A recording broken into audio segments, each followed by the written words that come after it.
골로새서 2장 16절로 19절 말씀입니다. 우리 넉절을 다 같이 한 목소리로 읽겠습니다. 그러므로 먹고 마시는 것과 절기나 초하루나 안식일을 이유로 누구든지 너희를 비판하지 못하게 하라. 이것들은 장래일의 그림자이나 몸은 그리스도의 것이니라. 아무도 꾸며낸 겸손과 천사 숭배를 이유로 너희를 정죄하지 못하게 하라. 그가 그 본 것에 의지하여 그 육신의 생각을 따라 헛되이 과장하고 머리를 붙들지 아니하는지라. 온몸이 머리로 말미암아 마디와 힘줄로 공급함을 받고 연합하여 하나님이 자라게 하심으로 자라나느니라. 아멘. 오늘 본문의 말씀 골로새서는 사실 에바브로를 통해서 예수 그리스도의 복음이 전해지고 그 복음을 듣고 믿었던 성도들이 세워진, 그들에 의해서 세워진 교회죠. 그러나 이 예수 그리스도를 믿음으로 세워진 교회는 많은 주변에 있는 로마 사람들, 이방인들, 또 특별히 유대인들에 의해서 핍박과 비난을 받는 그런 교회였고, 거기에다가 또 많은 이단들, 또 주변에 있는 거짓 선생들이 들어와서 이 교회를 위협하고 유혹하는 이런 상황 속에 있었던 교회입니다. 이런 배경 속에서 이 골로새서를 우리가 읽으면 왜 바울이 이런 말을 했구나 하는 것을 우리가 좀 더 쉽게 이해할 수 있을 것입니다. 바울은 주변에 있는 많은 거짓 선지자들, 또 선생들, 또 유대인들, 그들을 향해 한마디로 이렇게 얘기를 하는 겁니다. 예수 그리스도께서 행하신 일보다 더 크고 위대한 일을 행할 수 있는 사람은 없다. 그것을 선포하고 있는 겁니다. 예수 그리스도께서, 하나님께서 예수 그리스도 안에서 행하신 일이 얼마나 위대한 일이고 얼마나 광대한 일이며 그분을 통하지 않고는 결코 이 땅에 어떤 하나님의 역사, 하나님의 구원이 일어날 수 없음을 오늘 담대하게 바울은 선포하고 있습니다. 사실 이전에 골로새 교인들은 하나님을 떠나 있었죠. 그래서 그들은 하나님의 생명과 분리되어 있었습니다. 그것을 우리는 영적 죽음이라 이렇게 표현합니다. 마치 가지가 나무에서 떨어져 있으면 그 가지는 죽은 것처럼 이전에 그들은 하나님과 분리되어 있었기 때문에 사실 죽어 있었던 사람들이죠. 영적으로 죽었습니다. 또 그들은 하나님께서 아브라함을 통해서 약속하신 하나님의 백성, 즉 하나님의 나라와 전혀 관계가 없는 이방인들이었습니다. 그들은 유대인들이 아니었죠. 자, 그러면 영적으로 죽어 있고 이방인이었던, 그래서 하나님의 나라와 전혀 관계가 없었던 이 골로새 교인들에게 가장 필요한 것이 무엇이었겠습니까? 과연 이들에게 뭐가 가장 필요할까요? 죽어 있는 이들, 영적 죽음을 맞이해서 이미 하나님과 분리되어서 영적 죽음을 맞이하고 있는 이들에게 가장 필요한 것, 그것은 두말할 필요 없이 바로 그들이 죽음에서 살아나는 것일 것입니다. 사실 여러분, 죽은 사람에게 뭐가 필요하겠습니까? 죽은 사람에게 무엇을 준들 그에게 유익이 되겠습니까? 어떤 것을 한들 그에게 과연 도움이 될 것인가 하는 것입니다. 사실 죽은 사람에게는요, 세상에 그 어떤 것도 의미가 없고 사실 아무 유익과 도움이 되지 않는 것이지요. 여러분, 우리가 장례식 가보지만 그 장례식에서 이미 죽어 있는 분에게 여러분 무엇이 의미가 있겠습니까? 그분에게 뭐 큰 집이 더 넓은 곳으로 이사 가는 것? 여러분, 죽은 사람에게는 아무 의미가 없습니다. 정말 몇백만 원짜리 최고의 명품, 여러분 죽은 사람에게 무슨 유익이 있고 무슨 힘이 되겠습니까? 만약에 몸이 좀 아파서 병원을 갔는데 뭐 CT도 찍고 MRI도 다 찍어서 최종적인 결과를 의사로부터 듣습니다. 당신은 암입니다. 근데 암이 온 전신에 퍼져서 더 이상 회복될 수 있는 가능성은 없습니다. 이제 한 3개월 정도 남았습니다. 여러분, 이렇게 사형 선고를 받았다. 여러분, 그분에게 어떤 더 좋은 소식이 있겠습니까? 당신이 고침받을 수 있습니다. 이 암에서 살아날 수 있습니다. 이 소식 이외에 과연 이것보다 더 복된 소식, 더 위대하고 좋은 소식이 있을까요? 그런데 사실 이 골로새 교회는 이전에 하나님과의 분리로 인해 영적 죽음을 맞이했던 사람들입니다. 그런데 사실 이들이 가장 필요로 하는 이 죽음에서 살아나는 것, 다시 생명을 얻는 것, 이것은 그들이 할 수 있는 어떤 노력으로도, 또 어떤 종교로도, 어떤 도덕으로도 결코 이룰 수 없는 것이었습니다. 그런데 이 불가능한 일이 바로 그리스도 예수의 십자가 십자가를 통해서 일어나게 하셨습니다. 그래서 오늘 보면 우리 2장 13절에 보니까 이렇게 말씀하시죠. 또 범죄와 육체의 무할례로 죽었던 너희를. 이전에 골로새 교회는 죽었다는 겁니다. 왜? 범죄로 인하여. 또 육체의 무할례. 이건 뭐예요? 이스라엘 백성, 하나님의 언약의 백성과는 전혀 관계가 없는 이방인이었기 때문에 죄로 인해 죽었을 뿐만 아니라 하나님의 백성과는 아무 관계가 없었던 너희들. 그래서 너희는 죽었다. 그렇게 선언하십니다. 그런데 죽었던 너희를 하나님이 그와 함께 살리시고 우리의 모든 죄를 사하시고 이렇게 선언하십니다. 여러분, 우리가 예수 그리스도를 믿는다는 것이 얼마나 놀라운 하나님의 축복이며 특권이며 은혜인지 알 수 없습니다. 그러니까 우리가 예수 그리스도를 믿음으로 세례를 받는다. 이것은 그리스도 예수와 연합하는 특권을 누린다라는 것을 의미하는 것입니다. 그러니까 우리가 그리스도 예수와 연합하게 되면 예수님에게서 일어났던 일이 우리에게 그대로 일어난 것으로 하나님은 간주하십니다. 그래서 예수님의 십자가의 죽으심과 함께 우리의 옛사람도 죽고 그리스도 예수의 부활하심으로 말미암아 우리도 새 생명으로 다시 태어나게 되는 역사가 그리스도 예수를 믿고 세례받는 자들 속에서 일어나게 하신다는 겁니다. 그래서 여러분, 이 세례가 엄청나게 중요한 것이죠. 그리스도인에게 있어서는. 사실 그리스도인에게서는 가장 큰 축복의 시간이며 그리스도인에게서는 가장 위대하고 놀라운 순간이 바로 이 세례의 순간입니다.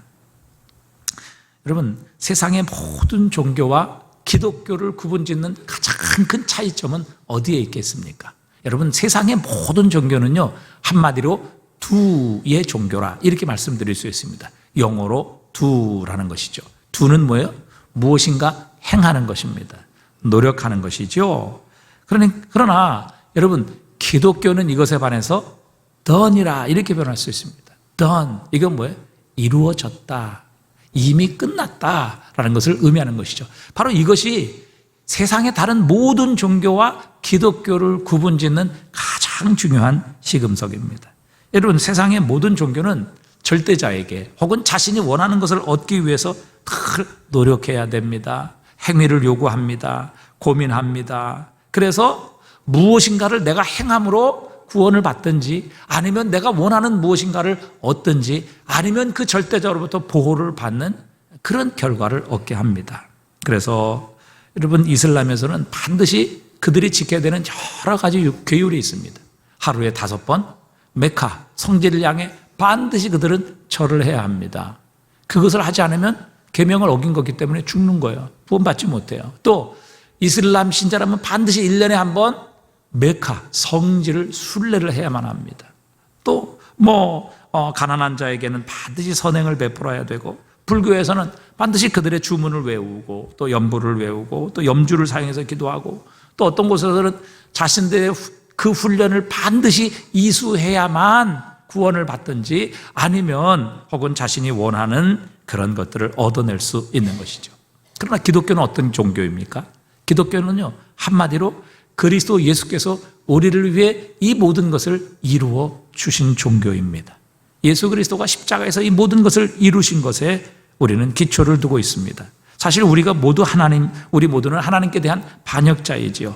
천국에 가기 위해 할 수 있는 일은 아무것도 없습니다. 그런데 예수님께서 우리의 죄를 대신하여 십자가에 죽으십니다.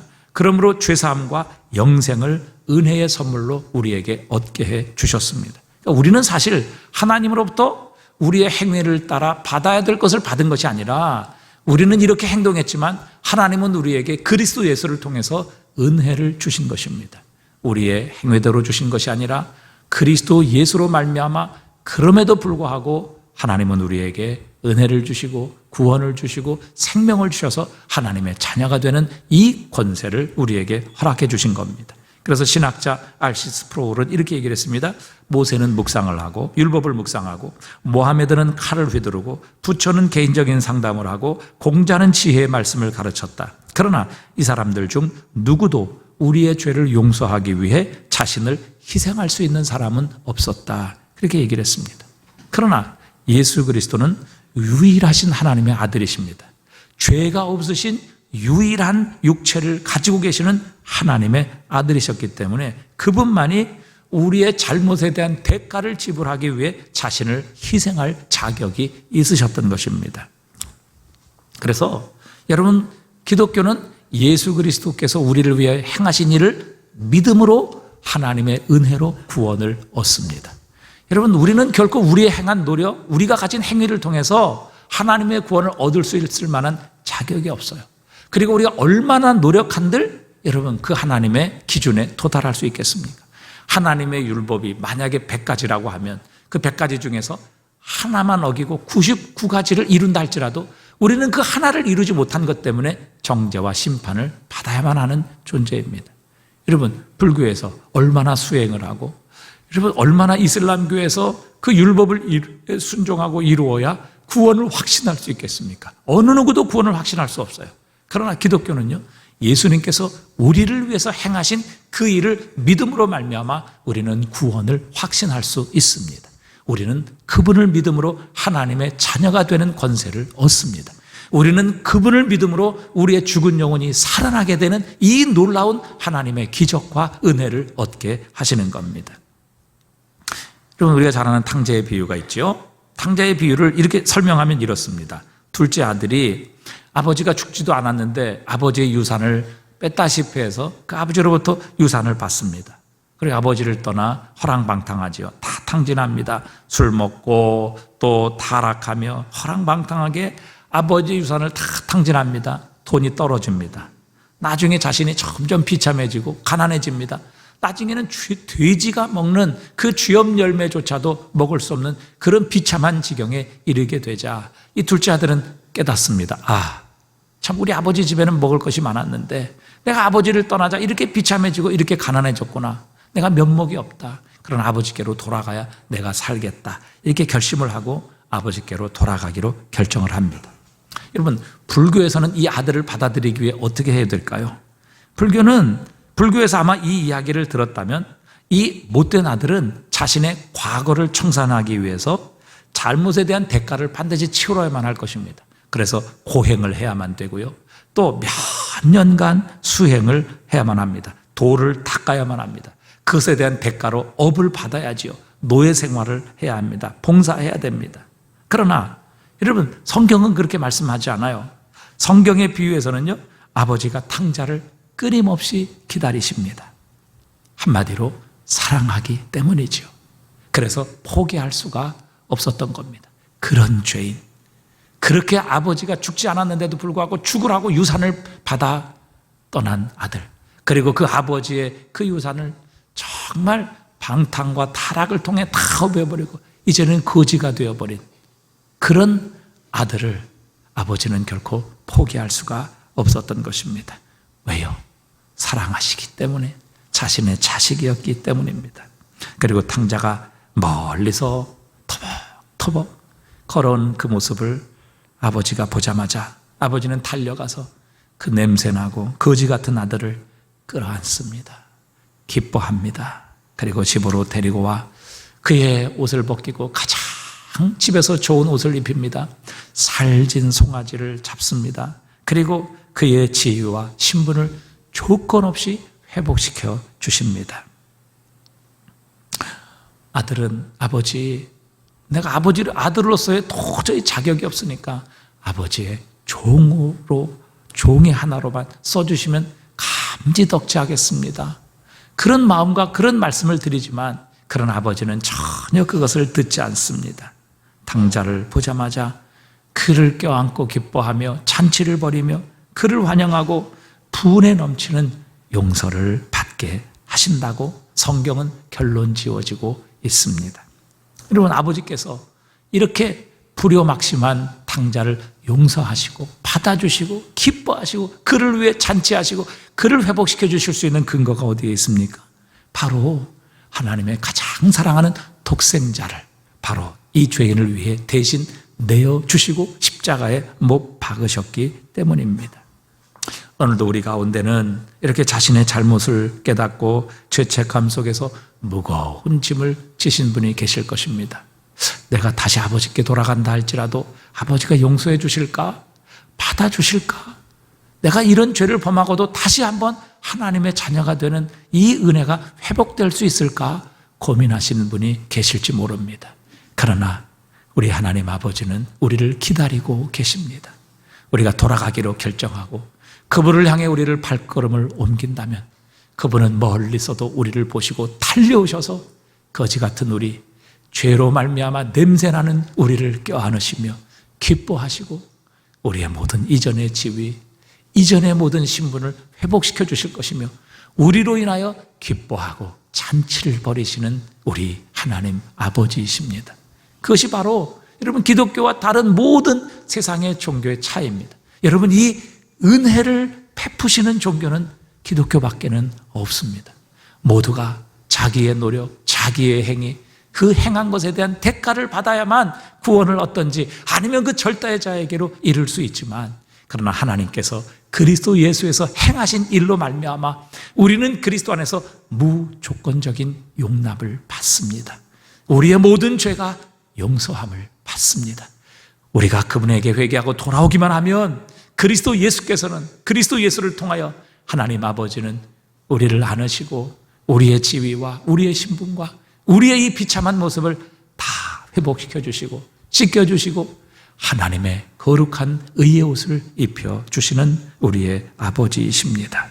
그러기에 예수 그리스도 안에서만 우리의 모든 죄가 용서받을 수 있습니다. 무조건적인 사랑과 용납을 통해 우리를 향한 하나님의 사랑을 확신할 수 있는 것입니다. 그래서 로마서 5장 8절에도 우리가 아직 죄인 되었을 때에 그리스도께서 우리를 위하여 죽으심으로 하나님께서 우리에 대한 자기의 사랑을 확증하셨느니라, 확실히 증명하셨느니라. 우리를 얼마나 사랑하시는지, 하나님은 그분의 독생자를 버리시고 우리를 대신 품에 안으시고 우리를 용서하시는 이 놀라운 사랑을 그리스도 예수의 십자가 안에서 우리에게 확증해 주셨습니다.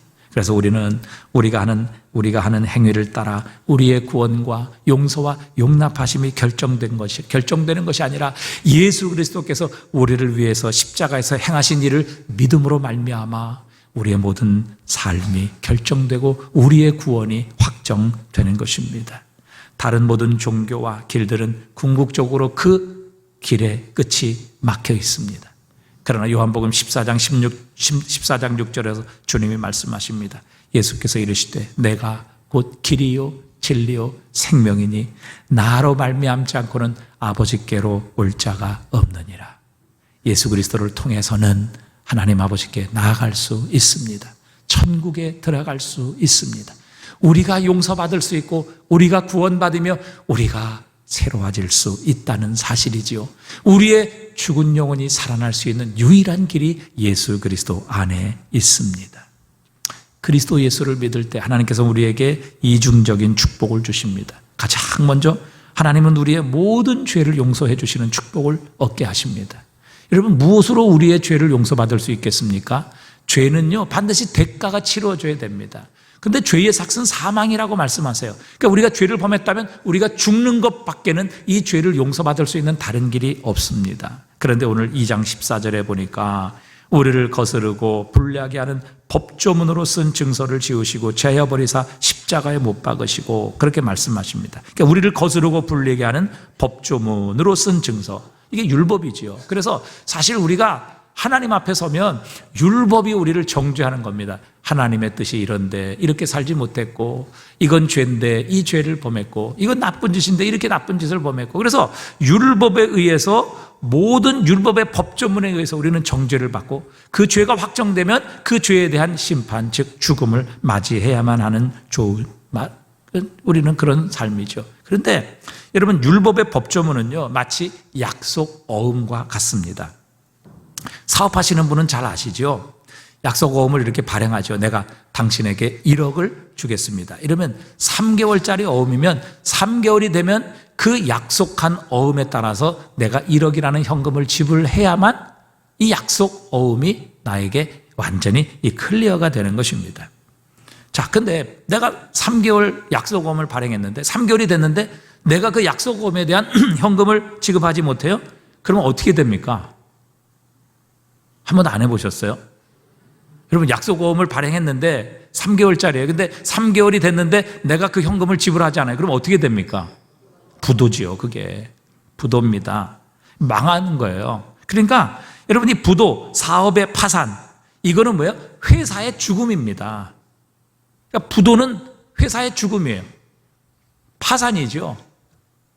마찬가지로 여러분, 우리는 하나님에 의해 창조되었습니다. 그리고 하나님의 뜻을 따라 살도록 그렇게 창조되었고, 하나님의 영광을 위해 우리는 지음받았어요. 그래서 우리는 하나님의 뜻대로 살도록 그렇게 창조된 존재예요. 그런데 여러분, 우리가 그렇게 하나님 앞에 어음을 발행한 것과 똑같습니다. 나는 하나님의 형상대로 창조되었고 하나님의 뜻대로 살도록 창조되었기 때문에 나는 그렇게 살도록 하나님께 약속 어음이 발행된 거죠. 그런데 여러분, 그 하나님의 뜻을 지키지 못하면, 즉 약속 어음대로 그 값을 지불하지 못하면 어떻게 됩니까? 부도나지요. 여러분, 우리가 하나님의 뜻대로 살지 못하면 우리 영혼에도, 우리의 삶에도 인생에 부도가 나는 겁니다. 그게 뭐예요? 영적인 파산, 죽음을 의미하는 겁니다. 여러분, 빚을 갚지 못하면 부도가 나는 것처럼 우리도 하나님의 말씀대로, 하나님의 뜻대로 하나님께 영광 돌리고 살지 못하면, 왜? 우리는 그렇게 하나님이 창조하셨기 때문에 우리는 부도 나는 거예요. 그 부도가 뭐예요? 영적인 파산, 죽음을 의미하는 게 되는 겁니다.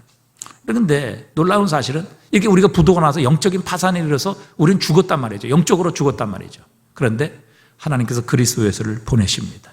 그리고 우리가 진 이 모든 죄의 빚을 예수 그리스도를 통해서 갚게 하시는 거예요. 그래서 우리가 생명을 바쳐야 될 대신에 예수님의 생명의 값을 지불하시고, 우리가 죄로 말미암아 흘려야 될 그 피 대신에 예수님의 그 보혈의 피를 흘리게 하시고, 또 우리의 죽음 대신에 예수 그리스도께서 십자가의 죽으심으로 말미암아 우리가 받을 죄의 이 모든 대가, 즉 우리가 치러야 될 빚, 우리가 발행한 어음에 대해서 내가 지불해야 될 모든 이 빚을 예수님이 다 갚으신 겁니다. 예수님께서 이 모든 일을 다 우리 대신 행한 것이지요. 그러므로 이제 우리에게 돌아올 어음이 없습니다. 왜? 예수님이 다 이곳을 값을 치르셨기 때문에. 또 우리에게 돌아올 어음이 없는 거예요. 왜? 예수님이 다 갚으셔서. 그래서 여러분, 그리스도 예수 안에 있는 자에게는 결코 정죄함이 없는 겁니다. 왜요? 예수님이 다 정죄를 받으시고 예수님이 그 어음에 대한 모든 값을 다 치르셨기 때문입니다. 그래서 갈라디아서 3장 13절에 보니까 이렇게 말씀하시죠. 함께 읽어봅니다. 그리스도께서 우리를 위하여 저주받은 바 되사 율법의 저주에서 우리를 속량하셨으니. 그랬어요. 자, 보세요.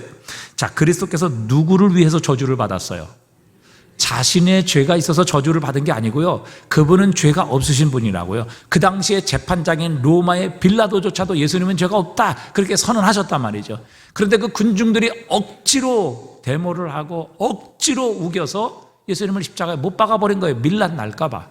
예수님은 죄가 없으신 분이에요. 근데 왜 저주를 받으셨느냐? 우리를 위하여 저주를 받은 바 되사. 율법의 저주, 이게 우리가 지금 발행한 어음이란 말이죠. 약속 어음이에요.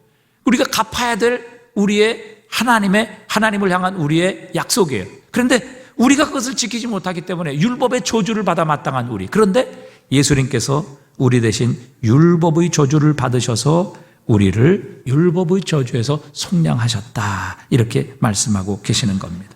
그래서 로마서 8장 1절에 보면 이제 그리스도 예수 안에 있는 자에게는 결코 정죄함이 없나니 이는 그리스도 예수 안에 있는 생명의 성령의 법이 죄와 사망의 법에서 너를 해방하였음이라 선언하십니다. 왜요?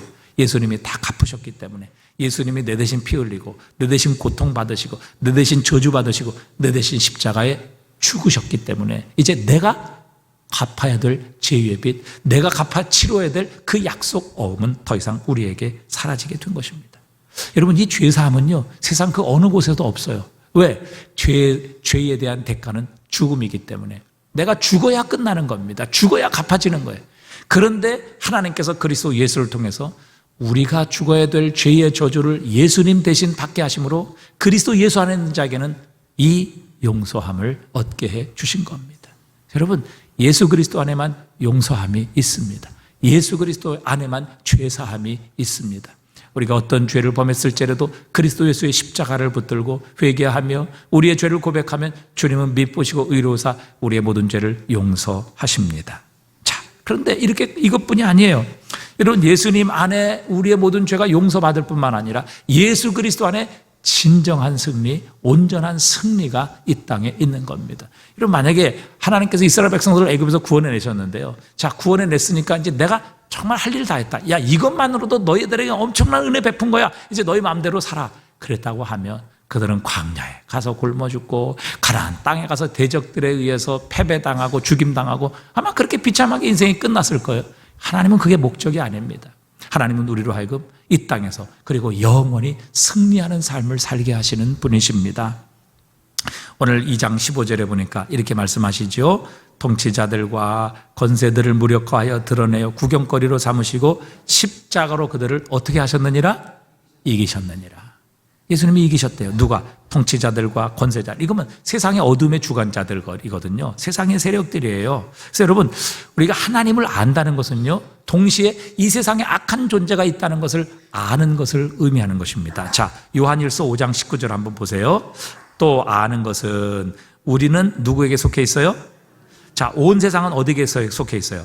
악한 자. 이게 누구예요? 세상을 주관하는 어둠의 세력이에요. 악한 마귀와 사단이라고요.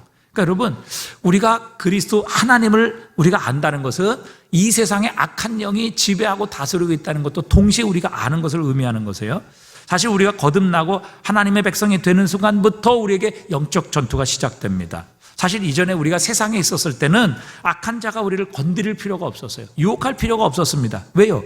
우리는 다 악한 자에게 이미 속해 있었기 때문에 자기 소유인데 뭐 싸우고 뭐 영적 전투하고 뭐 우리를 유혹할 필요가 있어요. 그러나 이제 하나님께서 그리스도를 통해 우리를 어둠에서 빛으로 옮겨주셨습니다. 죽음에서 생명으로 옮기셨습니다. 이 세상의 나라에서 하나님의 나라로 우리를 옮겨주셨습니다. 그래서 이제 우리는 더 이상 마귀에게 속해 있는 것이 아닙니다. 우리는 하나님께 속해 있습니다. 그러기에 마귀는 이제 우리의 원수이며 대적이 된 것입니다. 여러분, 사실 우리가 이만큼 과학이 발달하고 지식이 점점 더 쌓여가기 때문에 이 영적인 존재를 세상은 의심하지 않아요. 아, 이 세상에 무슨 영적인 존재가 있냐? 뭐 귀신이 있고 마귀 사탄이 있고, 아니 이 세상을 다스리는 어둠의 세력이 있냐? 이렇게 우리는 생각하고 이런 영적인 존재에 대해서 무지한 것이 세상입니다. 왜요? 그렇게 마귀와 사탄이 우리의 눈을, 세상의 눈을 가리워 있고요. 또 이 세상은 잘못된 지성을 가지고 있고 그 영적인 존재까지도 판단할 수 있는 지적인 능력이 없기 때문에 그렇습니다. 그런데 여러분, 심지어요, 예수 믿는 사람에도 이 악한, 주변에도 악한 영은 역사하고 있다는 사실 여러분 알고 계십니까? 베드로전서 5장 8절을 보세요. 근신하라, 깨어라, 너희 대적 마귀가 우는 사자같이 도로 삼킬 자를 찾나니. 여러분, 대적 마귀가 삼킬 자는 누구예요? 세상 사람 아니에요. 세상은 이미 자기의 손아귀에 있다고요. 예수 믿는 사람이에요. 그리스도인이에요. 그들을 삼키려고 오늘도 그리스도인 주변에 이 악한 마귀가 우는 사자같이 삼킬 자를 찾으려고 그리스도인 주변을 지금 배회하고 있음을 분명히 성경은 우리에게 가르쳐주고 계십니다. 그런데 이 세상에 악한 대적이 있지만 이 대적으로 인하여 두려워하지 말 것을 주님은 우리에게 말씀하십니다. 사실요, 이 세상을 다스리는 악한 영들, 세상의 주관자들, 이 어둠의 세력들, 이 마귀와 사탄은요, 강합니다. 여러분, 우리보다 훨씬 더 능력이 있습니다. 여러분, 우리가 무엇을 가지고 이 악한 영들과 마귀와 사탄, 영적인 존재를 싸울 수 있겠어요? 그들과 싸워 이길 수 있겠어요? 여러분, 우리의 힘으로는요, 결코 이 세상의 주관자인 어둠의 세력들, 악한 영들 이길 수 없어요. 그래서 우리는 그들의 종이에요. 이 세상은 그들의 종이 된 거라고요. 그런데 여러분, 더 강한 분이 오셨습니다. 그들보다 더 센 분이 오신 것입니다. 그렇기 때문에 우리가 그 악하고 이 어둠의 세력들 가운데서 우리가 구원받은 거예요. 여러분, 예수님이 더 강하지 않으셨다면 어떻게 악한 자가 사로잡고 있는 이 세상에서 우리를 구원해내셨겠어요? 어떻게 우리를 빼내셨겠어요? 어떻게 우리를 그 속에서 하나님의 백성, 하나님의 자녀로 우리를 구원하실 수 있으셨겠느냐 하는 것입니다. 여러분, 예수님은 이 땅에 있는 악한 세력들보다 훨씬 더 강하신 분이십니다. 훨씬 더 능력 있으신 분이십니다. 그러기에 여러분, 우리가 이 세상에서 구원받은 거예요. 악한 마귀와 사탄의 손아귀에서 건짐받은 것이지요. 여러분, 당시 애굽의 바로는 최강대국이었고, 여러분, 세상의 지혜에 있어서는 가장 첨단을 걷고 있는 사람들이었습니다. 우리가 잘 아는 피라밋, 지금도 수수께끼를 풀지 못하잖아요. 그 정도로 지혜 있는 사람이에요. 그런데 하나님이 바로보다 강하셨기 때문에 애굽의 바로에 놓였던 이스라엘 백성들을 바로의 손에서 구원해 내신 겁니다. 끄집어 내신 거예요. 그럼 하나님이 훨씬 더 강하신 분이십니다. 그렇기 때문에 이 세상의 어둠의 세력들, 악한 영들, 여러분 우리가 두려워할 필요가 없다는 사실입니다. 그래서 바울은 오늘 이 본문에 있는 14절, 15절 통치자들과 권세들을 무력화하여 드러내어 구경거리로 삼으시고 십자가로 그들을 이기셨느니라 하는 이 말씀을요, 로마의 이 군대의 승리 입성을 아마 이렇게 상상하며 보면서 아마 이 글을 쓴 것처럼 보입니다. 로마의 군인들이 전쟁에 나가잖아요. 그래서 전쟁에서 승리합니다. 그러면요, 들어올 때 그냥 들어오지 않아요. 뭐 몰래 밤에 들어오지 않는다고요. 아주 퍼레이드를 벌입니다. 그래서 많은 나팔을 불고 꽹과리를 치고, 그리고 장군들은 그 화려한 군복, 그 다음에 그 로마의 군복을 입고 말을 타고 여러분 개선행진을 하는 것이죠. 그리고 그 뒤에 병사들도 따라오고, 그 뒤에 또 뭐가 따라와요? 자신들이 이겨서 포로로 잡은 포로들을 끌고 오는 거예요. 그럼 그 포로들은 어떻게 됩니까? 모든 도시의 백성들에게 구경거리가 되는 거잖아요. 웃음거리가 되는 겁니다. 그러면서 이긴 자들의, 승리한 사람들의 노예가 되고 종이 되는 거예요. 오늘 그 이야기를 바울은 예수 그리스도의 모습을 통해서 우리에게 보여주시는 것입니다.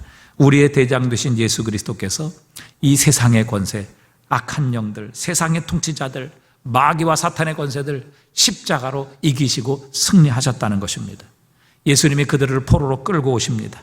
모든 사람들에게, 특별히 여러분 예수를 믿는 그리스도인들에게 악한 마귀와 사단의 포로됨을 보여주시고 드러내십니다. 그리고 구경거리로 삼으십니다.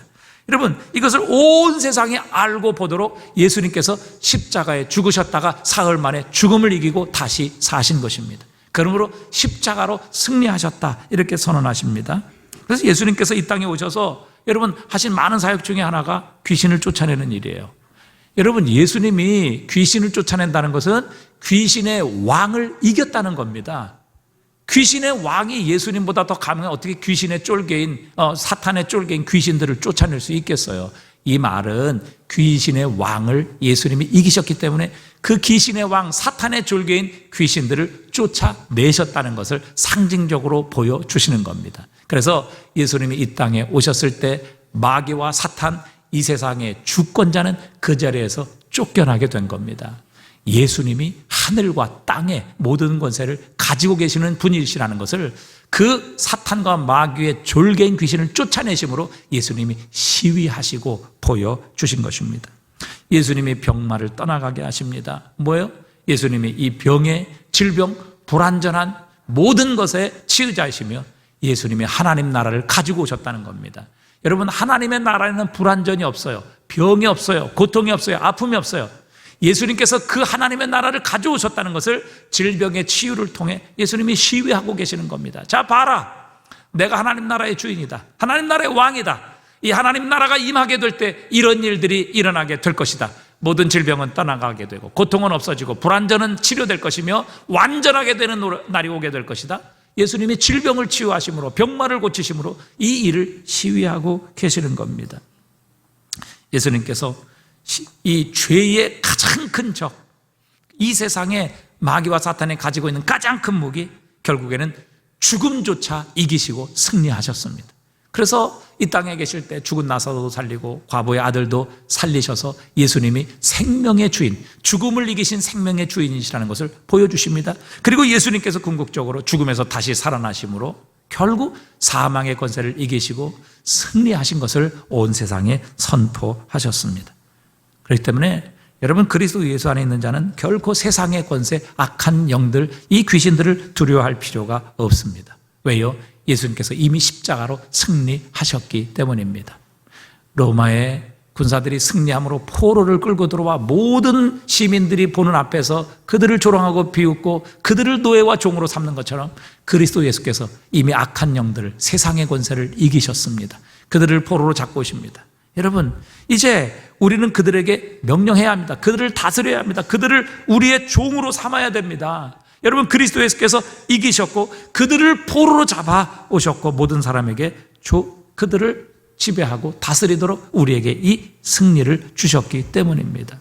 근데 여러분, 우리가 지금도 마귀와 사탄의 유혹에 넘어가고 죄의 종이 되고 이 악한 세력, 어둠의 영들, 이 세상의 유혹에 넘어가서 우리가 그들에게 쩔쩔매고 그들에게 종노릇하고 그들의 다스림에 순종하는 이런 삶을 산다면 이게 얼마나 우리 주님이 보시기에 이게 안타까운 일입니까?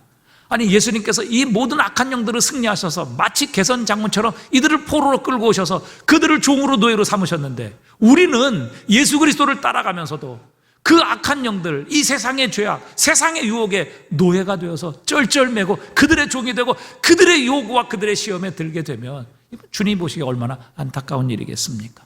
우리는 그들을 다스려야 합니다. 지배해야 합니다. 악한 세력들의 유혹을 우리는 대적해야 합니다. 마귀와 사탄을 대적하라. 그래야 하면 너희를 떠나리라. 우리 주님께서 선언하셨어요. 자, 그래서 오늘 결론이 뭡니까? 자, 오늘 보면 다시 16절, 17절로 한번 돌아가 보십시다. 오늘 결론이 뭡니까? 그러므로 이게 뭐예요? 앞에 있는 모든 주님이 하신 이 영광스럽고 위대하고 이 충만한 이 일, 이것보다 더 크고 위대한 일이 없다는 사실들을 지금 바울이 쭉 열거했어요. 그러므로 주님께서 이런 일을 행하셨기 때문에 먹고 마시는 것과 절기나 조화로나 안식일을 이유로 너희든지 누구를 비판하지 못하게 하라. 그랬어요. 이것들은 장래일의 그림자이나 몸은 그리스도의 것이니라. 그러니까 여러분, 유대인들은요, 예수를 믿으면서도 여전히 먹고 마시는 것, 무엇을 먹어야 되고 마시지 말아야 되고, 또 매년의 절기를 지켜야 되고 매달 초하루를 지켜야 되고 매 안식일을 지켜야만 하나님의 구원을 얻을 것이고 하나님의 충만하신 충만함이 우리에게 임하게 될 것이고 하나님의 성령이 우리에게 임하게 될 것이다. 그리스도 안에서 없는 것을 그것들이 보충해 줄 것이다. 이렇게 주장을 했다고요. 그러나 바울의 결론이 뭐예요? 이것들은 장래일의 그림자이나 몸은 그리스도의 것이니라. 여러분, 이 유대인들이 행하고 있는 절기, 먹어도 되고 먹지 않아도 되는 일들, 그 다음에 절기, 그 다음에 초하루, 그 다음에 안식일, 이 모든 것들은요, 한마디로 그림자라고 말씀하세요. 좀 제가 여기 있지만 제 그림자는 저 뒤에 있습니다. 여러분, 그림자 보고 감동하고 그림자 보고 절하고 그림자 보고 탄성을 지르고, 여러분, 이런 사람이 있는데, 여러분, 진짜이신 몸이 왔단 말이죠. 몸을 보면 어떻게 해야 됩니까? 그 그림자 버리고 몸으로 와야죠. 근데 오늘 몸이신 그리스도가 오셨는데, 여러분, 사실 무엇을 먹고 마시고 하는 이 모든 것, 그리스도 예수 안에서 다 완성이 되었습니다. 또 여러분, 이 절기를, 매년 절기를 지키는 것, 그 다음에 매초 월삭을 지키는 것, 또 안식일을 지키는 것, 이 모든 것은 다 그림자예요. 그리스도 예수를 예표하는 것이고요, 그리스도 예수를 가리키는 것이라고요. 그건 다 그림자예요. 몸이신 예수 그리스도 오셨는데 여전히 그림자 붙들고 감동하고 그림자 붙들고 탄성하고 있고 그림자 붙들고 이것이 진짜라고 이렇게 주장하고 그렇게 살고 있다면 얼마나 어리석은 일이에요. 예를 들어서 여러분, 우리가 안식일을 지켜야 된다. 그래서 이 안식일의 출발은요, 사실 창조로부터 시작된 거예요. 하나님이 며칠 동안 세상을 창조하셨어요? 네? 6일 동안 창조하셨죠. 그리고 마지막 7일째는 뭐 하셨어요? 안식하셨어요. 왜 안식하셨어요? 왜 안식하셨어요? 힘들어서요? 피곤해서요? 왜 7일째는 안식하셨어요? 네? 뭐 하셨다고요? 다루어 이뤘기 때문에. 정답이에요. 완전히 이루셨기 때문에 더 이상 하실 일이 없는 거예요. 그래서 일곱째 날에는 안식하셨다고요. 그게 안식일이에요. 자, 그런데 여러분 생각해 보십시오. 인간이 죄를 범하잖아요. 타락하잖아요. 자, 그런데 하나님께서 계속 안식하시면 어떻게 됩니까? 우리는 죽는 거예요. 우리는 구원받을 가능성이 없는 거예요. 자, 그래서 여러분 요한복음 5장에 보면요, 예수님께서 베데스다 연못에 누워있던 38년 된 중풍병자를 고쳐주십니다. 그런데 그날이 공교롭게도 안식일이었어요. 그래서 이 사실을 유대인 때 알게 되죠. 아니, 안식일은 아무 일도 하지 말아야 되는데, 안식일은 쉬어야 되는데, 안식일은 안식해야 되는데 예수님이 이 중풍병자의 병을 고치시는 일을 하고, 이 중풍병자에게 그가 누웠던 그 침대를 들고 걸어가라. 그래서 그 중풍병자는 안식일에 그 무거운 걸 들고 걸어갔다. 이건 있을 수 없는 일이다. 예수님은 결코 하나님께로서 온 분이 아니다. 이렇게 벌떼같이 일어나서 예수님을 비판하고 도전합니다. 왜 안식일에 이런 일을 하느냐? 일하지 마라. 안식일은 쉬어야 되고 안식하는 날이다. 왜 안식일에 병을 고침으로 안식일을 어기느냐? 이렇게 예수님을 비난하고 도전해요. 자, 근데 예수님께서 뭐라고 말씀하시는가 하면 요한복음 5장 17절에서 이렇게 말씀하십니다. 자, 한번 읽어볼까요? 예수께서 그들에게 이르시되 내 아버지께서 이제까지 뭐 하시니? 아니, 하나님은 안식하신다고 그랬잖아요. 근데 여기 보니까 하나님이 이제까지 지금 뭘 하고 계세요? 언제도 일하고 계세요. 언제도 일하고 계세요. 아니, 지금 이 날이 무슨 날이에요? 안식일이잖아요. 그러니까 하나님은 안식일에도 지금 뭐 하고 계세요? 일하고 계신다고요. 왜? 쉬지 않고 일하시는데 우리를 구원하시는 일을 하고 계신다는 사실이에요. 우리를 구원하시는 그 일이 어디서 이루어지는 거예요? 그리스도 예수를 통해서 이루어지는 거예요. 그래서 진정한 안식은 예수 그리스도 안에 있는 겁니다. 안식일날 아무것도 안 하고 안식일날 그렇게 쉬는 게 안식일이 아니라 그리스도 예수 안에 있는 것이 진정한 안식일이라고요. 여러분, 38년 된 중풍병자, 이 사람에게 진정한 안식이 뭐겠어요? 아무것도 하지 않고 안식일에 누워있는 것이 안식이겠어요? 아니에요. 이 사람이 이 38년 된 중풍병에서 놓여 고침을 받고 걷고 뛰며 자유를 얻는 것, 이게 진짜 안식이잖아요. 그런데 이 안식이 어떻게 일어나요? 안식이 어떻게 주어져요? 예수 그리스도로 말미암아 주어지게 되는 것입니다. 그래서 진정한 안식은 예수 그리스도 안에 있는 거예요. 예수 그리스도를 만날 때 진정한 우리의 죄책감, 우리의 두려움, 우리의 심판에 대한 모든 안식이 이루어지게 되는 것입니다. 그래서 예수님께서 말씀하셨잖아요. 인자는 안식일에도 주인이니라. 여러분, 유대인들이 성전에서 제사를 드렸잖아요. 예배를 드렸잖아요. 피를 흘리고 이런 제사, 그들이 보기에는 진정 감동이 주어졌고, 정말 저것을 보므로 내 죄가 저렇게 크고 또 저렇게 동물이 내 대신 희생됨으로 내 죄가 용서를 받았구나, 이런 어떤 안위를 받았을 거예요. 그런데 예수 그리스도를 믿음으로 말미암아 이게 다 없어졌단 말이죠. 그러니까 그들 가운데서는 이게 좀 허전한 사람들이 있었던 거죠. 예수를 믿지만 이런 것들도 좀 해야 된다, 이런 형식도 지켜야 되고 이런 것들도 있어야 된다. 그러니까 예수 믿는 것만으로는 부족하고 이런 제사들, 이런 안식일들, 이런 절기들, 이런 것들을 지켜야지 하나님께서 주시는 이 구원이 완성되고 하나님께서 주시는 은혜가 우리에게 온전히 이루어진다, 이렇게 주장을 했다고요. 자, 그런데 한번 보십시오. 히브리서 10장 1절입니다. 자, 히브리서 10장 1절. 자, 율법은 장차 올 좋은 일에 뭐예요? 그러니까 구약의 모든 제사, 율법, 이거는 그림자이지 참 형상이 아니라고 해요. 그래서 해마다 늘 드리는 같은 제사로 나오는 자들을 언제나 온전하게 할 수 없느니라. 이렇게. 그러니까 여러분, 율법의 제사는 끊임없이 드려졌잖아요. 그 말은 뭐예요? 죄를 한 번에 영원히 용서할 수 없다는 거예요. 그러니까 죄를 지을 때마다 제사를 드려야 되잖아요. 그러나 예수 그리스도의 제사는요, 그렇지 않아요. 예수 그리스도의 십자가의 제사는요, 단번에 영원히 우리의 죄를 용서하시는 능력이 있습니다. 여러분, 우리의 예수를 믿고 나서 죄를 지어요, 안 지어요? 네? 어느 분이 예수님같이 사시는 분이 계시는가 봐요. 그렇죠? 예수를 믿어도 죄 지어요, 안 지어요? 죄 지어요. 자, 그러면 여러분, 예수 그리스도에게 고백해서 내 죄가 용서받았는데 그 이후에 죄를 지으면 또 내 죄를 용서받기 위해서 예수님이 십자가에 죽으셔야 되잖아요. 그런 제사는 없다는 거예요. 왜? 예수님의 십자가에 죽으심은요, 단번에 영원히 우리의 죄를 용서하시는 바로 제사예요. 물론 실제적으로 우리는 죄 짓죠. 그러나 그 죄로 인하여 우리가 법정적인 책임이나 심판을 받지 않는다는 거예요. 왜? 그리스도 예수께서 십자가에서 이미 다 이것을 이루셨기 때문에.